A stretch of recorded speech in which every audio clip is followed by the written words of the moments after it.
Hey guys, it's Jackie, and I am doing reform school this week from the Caribbean, Grand Cayman Islands, and I'm really excited about that so I can take advantage of this awesome background.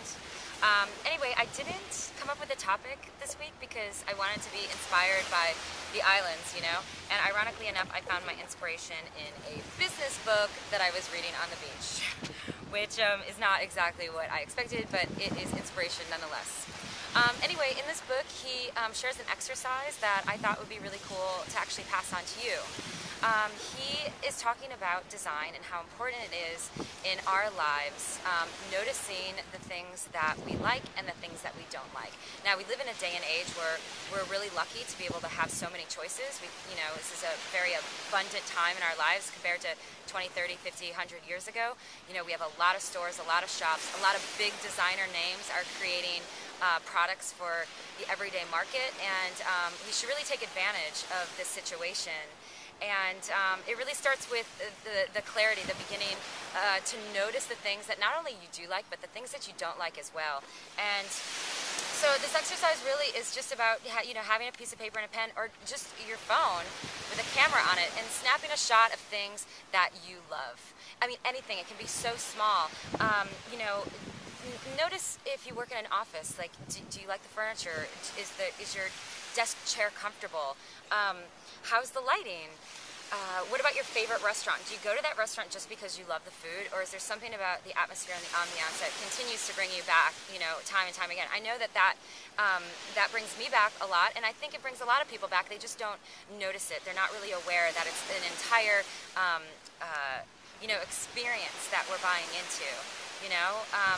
Even graffiti. Sometimes I'm inspired by graffiti when I'm driving down the freeway, and you can bring those little elements back with you. No one can take credit for this beautiful backdrop behind me, only Mother Nature can, but we as humans can take credit for the structures and the buildings and the furniture and the colors that we put together to ultimately create a mood and a vibe that is done specifically. Whether people notice it or not, there's a rhyme and a reason, and it's because it makes you feel good. And another thing in this book that he was talking about that I thought was really interesting was a study done in a hospital. Patients with the same ailment were put in two different hospitals. One was a typical dreary hospital room, and the other was a really pretty room that had curtains and lots of natural sunlight, which is important, and plants.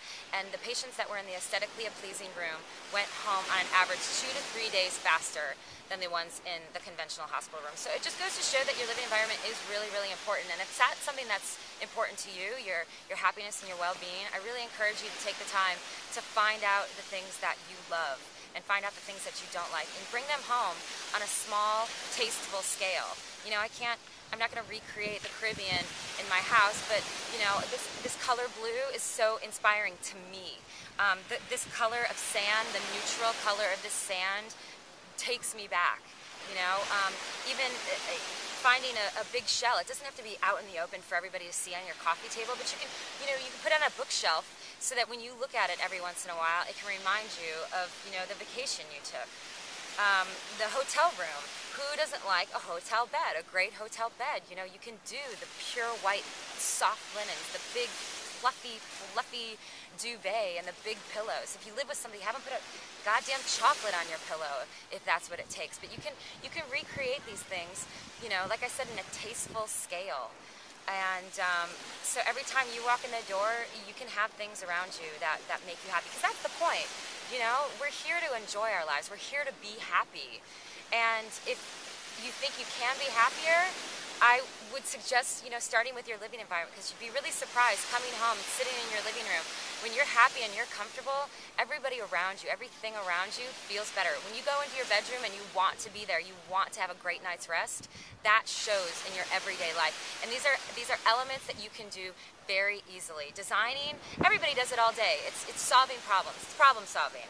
So, if you just really take the time, you take that pen, you take that paper, you take that phone, and you take pictures of just random little things that you like every day, whether it's a picture on a wall at a coffee shop, or the color of a couch in the waiting room, or tearing out a piece of paper while you're in that waiting room at the doctor's office. Whatever it is, you can start to develop and notice the things that you like, and when you surround yourself with that stuff, you can create your own Caribbean island.